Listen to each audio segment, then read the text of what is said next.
Welcome. So this week we're going to start the Sefer Bamidbar, and we're starting Parshas Bamidbar.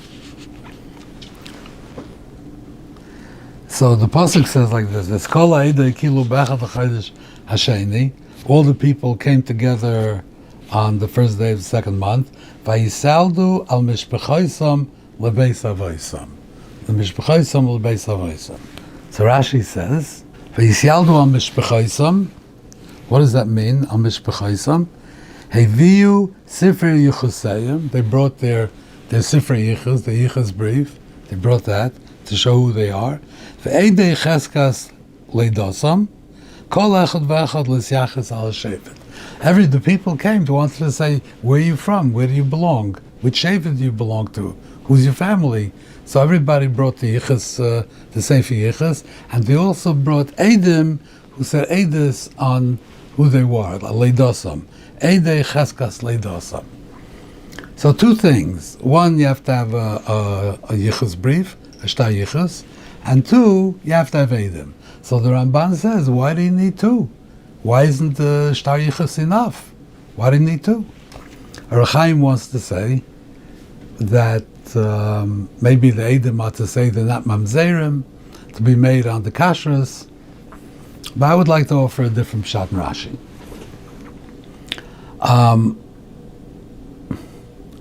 Let's say somebody has, the Ramban and Chaim are assuming that this shtar yichus was a legally affected document.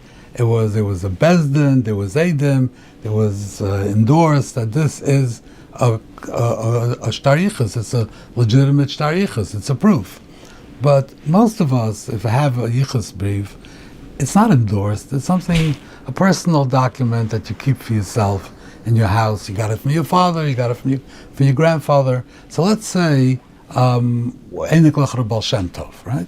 Baal Shem Tov, I am a 9th generation Baal Shem Tov. And I actually have a yichus brief to go back till the Baal Shem Tov. There's no edim on it, no endorsement from a bezdin. It's just a paper that the cousin of mine has, and he sent it to me. You know, I have it in my a PDF. I have this paper. What's the value of this paper? Nothing. I could have made it up. I could have written it. He could have written it.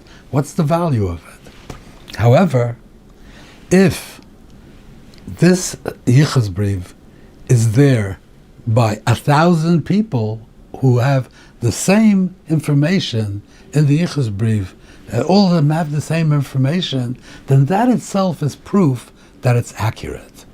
But if it's only like me or a couple of people have it, then it's not a proof that it's accurate.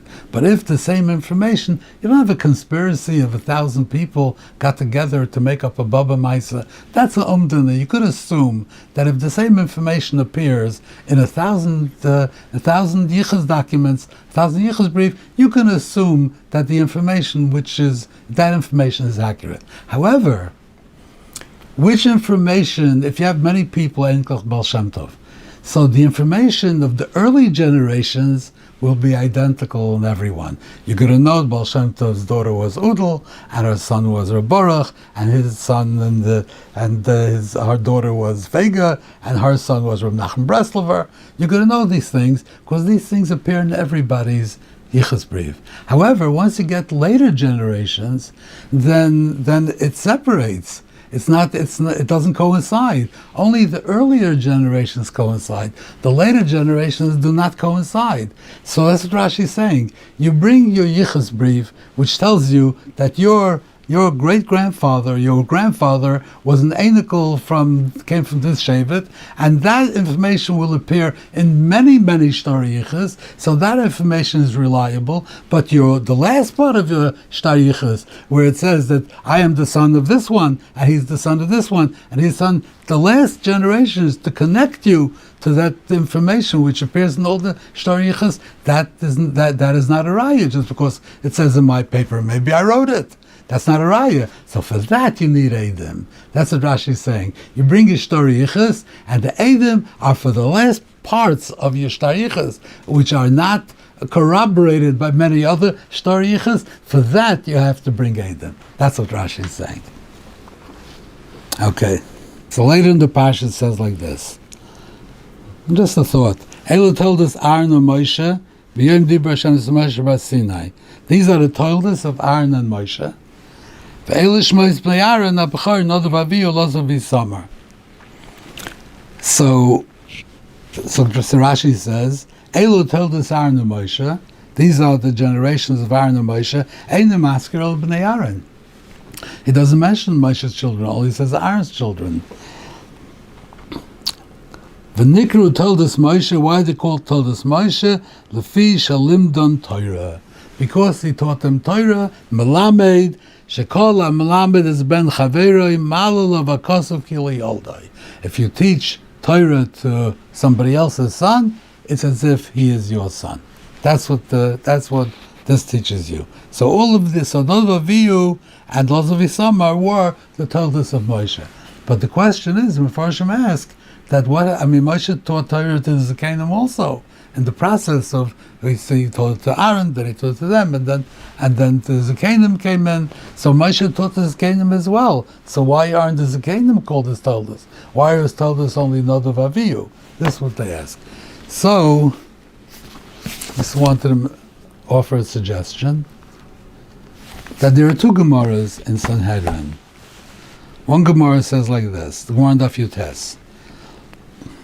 Amra Shmuel Barachmeni Amra of Yonason, Kol HaMelamed ben Chaverei Torah, Malul Avakosov Keilu Yuladoi. It's that if you teach somebody else's son Torah, it's as if you gave birth to him. Shenemar Ve'elu told us Aaron and Moshe. The Ksiv Ve'elu Shmois b'nei Aaron. This is the Gemara which Rashi brings down. There's another Gemara in Chelik, Daf Tzadik Tesamid Beis, Amar Rish Lakish. Kol ha-melamed is ben chaverei Torah, malul avakosov kilu asa'oi, as if he made him. Shnemar v'zanefesh asher osu b'choron. So the nefesh osu b'choron. So there's really two memories here. Rish Lakish says kilu asa'oi, and Shmuel bar Nachmani says that kilu yiladoi. Shmuel bar Nachmani, Amar Rabbi Yonason, kilu yiladoi. So I want to say that this is not a steer. There's no steer over here between these two memories. There are different ways that you could learn with somebody. You could learn with somebody like a Rebbe with a talmid, which is, or a Rebbe could learn with his talmid on a much stronger level, as if he's the father. A father puts much more effort into learning with his children. I mean, generally, a Rebbe has many talmidim, this year, next year you're gone. So other people coming in. But a Rebbe, conscientious, he puts in the effort, but he doesn't put in his blood, usually, into the Talmud the way a father does. So these are the two memories. If he learns with him, you learn ben chaveroi, then it's kilu asoi. You made him, but he's not really considered mamish like your son. It's a nefesh osu b'choron.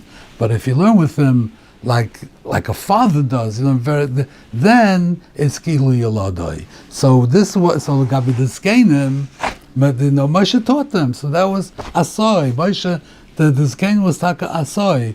But Nodav Avihu, he took an interest in them as if they were his own children, and what he learned with them is Kilu Yiladoi. That's why the pasuk only says it, Lagabi Nodav Avihu. This was a thought. Anyway, let's move on. So the pasuk says like this: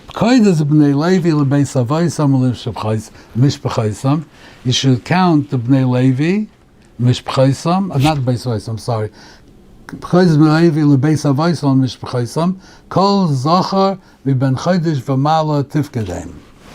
So Rashi says, miben Chodesh v'mala. You start from the 30 days. That's when you start counting them, from that age. By the rest of Klal Yisrael, you start from 20. But over here, you start from 30 days. So Rashi says, ben Chodesh v'mala mishayotza mechlal nefolim. When he's not some Gemara, he's not a Neifel anymore. Now you know he's going to live. Hu nimne. From that time you can count him. Likore shomer mishmeres hakodesh. Omrav Yehuda beRabbi Sholem. Lamus hu oisei shevet li yisnimne min abeten. That Leviim they are already conditioned, they're taught to be counted from the beten. Shenemar, Asher Yoldaloi, Shenemar, one second. Asher Yolda Oisol Levi B'Mitzrayim, that Yocheved was born to Levi, and it says in Knisasa b'Pesach Mitzrayim is Yolda Isa, V'Nimnis b'Shivim Nefesh. So you see that she was born Bein HaMitzorim when they came into Mitzrayim, and she was already considered part of the Shivim Nefesh. You make the count of the Shivim Nefesh. There's one missing, and that one is Yocheved, who was born at that right then. So you see that they're counted from the time that they're born. You see they're counted from the time that they're born. So there's a couple of questions here. First of all, Leviim are counted from 30 days because Yotzim Chal Nefolim. And see, Yocheved was counted right away as soon as she was born. So what's the comparison of Yocheved to the Leviim? See, it's different. Also, the count is different.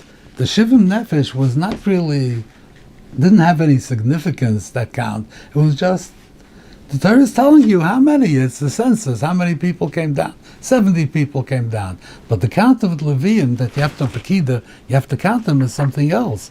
You see, before it says that when you count Klal Yisrael, Achas Mata Levi, Loi Sifkoid, Vetzroishem, Loi Siso B'nei Yisrael. Don't count them together with Yisrael. Count them separately. Why? Says Rashi. Tzofa Kodesh Baruch Hu Shasidim Lamoid Gzeira Al Kol HaNimnus B'Nesem Shon L'Mala Sheyimusu B'Midbar. There will be a Gzeira on Klal Yisrael because of the Meraglim.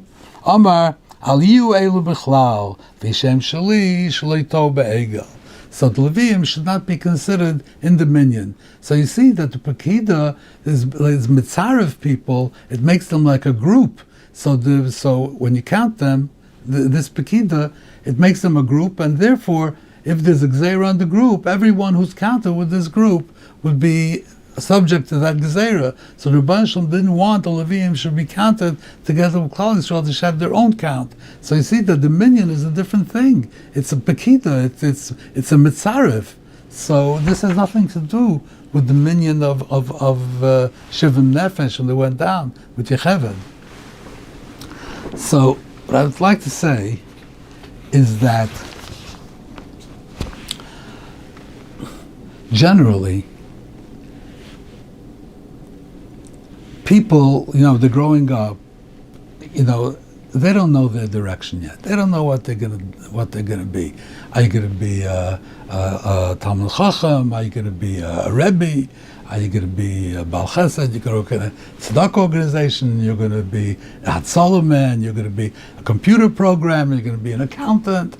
People have different paths that they take in life, and people have to choose their path. It's up to them. They have to choose the path. And, even they're all good paths. Everything is good. I'm not saying a bad path. All good paths. But people don't know yet. They have different chunas, different abilities, different talents, and different situations. And people have to choose their path. Usually, by the time a person is 20 years old, he's already chosen his path. So at that point, if you want to make a tziru, if you want to make a combination, you want to say that this is the klal, then it's important that every person in this tziruf has a defined role. This one is the Rebbe, this one is the Shaykhid, this one will keep your books, this one is this. That each one has a role, and you put them all together, and then you get a tziruf of the klal. But everybody is a work in progress, and nobody knows where they're going. Then how do you combine them into one klal? So it's important that they should reach the age of 20. At that point, they know where they're going, and then you can combine them all into one klal. By a Levi, so a Levi, his direction is defined from the time he's born. Like Rashi says, Hu nimne likore shomer mishmeres hakodesh. It's not just counted. He's counted to be a shomer mishmeres hakodesh, The direction, the path that the Levi is going to take is already chosen for him. He's a Shomer Mishmeres HaKodesh. So you could count him as soon as he's born. However, you have to wait till he's 30 days, because before then he may die, he may be a Nafel, so you can't count somebody's not a Ben Kayama. But once he gets to 30 days and he's a Ben Kayama, and you know what his role is going to be, so then you could count him. So that's why a Levi is Nimna from the beginning. Now what's Yecheved? So you'll notice that the Yerdim Mitzrayim, the Shivim Nefesh, were all males. They're all men. And according to the Shitas that the Shvatim were married to Knaniyos or Thomas, Rashi says they all died. So that's why they weren't counted among the Shivim Nefesh. So all was men coming down. And there were only 3 women. There was Dinah, there was Serach Bas Asher, and there was Yecheved. These were the only 3 women. But everybody that was born, all the children, they all had sons. They didn't have daughters. Why was this? Why did they all have? The Gemara says, "Machzas machzas nekeves." The way of the world is that it's 50-50, more or less, that boys and girls. Here you see that Yaakov and his Shvatim, all of them only had boys. They didn't have girls. Only 3 girls. The reason I think is because this was the point where the Ummah had to be established. The people had to be established. The growth of a people, the growth of a nation is through the males. Because the females go marry other people and they become part of that group. To build this group, you want to build this group, the group is built through males. Therefore, almost all of them were giving, the Rebbeinu Shalom made that all of them were giving birth to sons. Yeah, but Yomer had 10 sons, not a single daughter. Everybody, no daughters.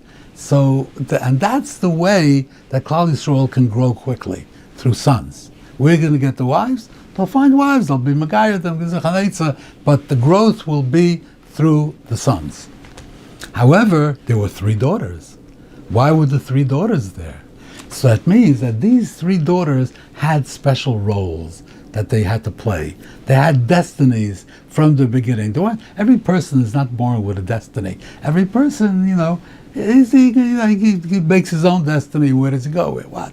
But these 3 people, these 3 daughters, were born with a destiny. And one of them was Yecheved. She was born because she was destined to be the mother of Moshe Rabbeinu. So therefore she was born, she was one of the Shivim Nefesh, was Yecheved. So you see that from the moment she was born, she already had a defined destiny. So Huadin, every Levi, that's why he's Lombard. You see, in the Shevet Levi, people are given their destinies when they're born. That you see from Yecheved. But Yecheved's destiny was very specific. She was going to be Moshe's mother, so therefore you didn't have to be worried that maybe she's going to die before 30 days. By 30 days, like what do you need her for? So she had to be born.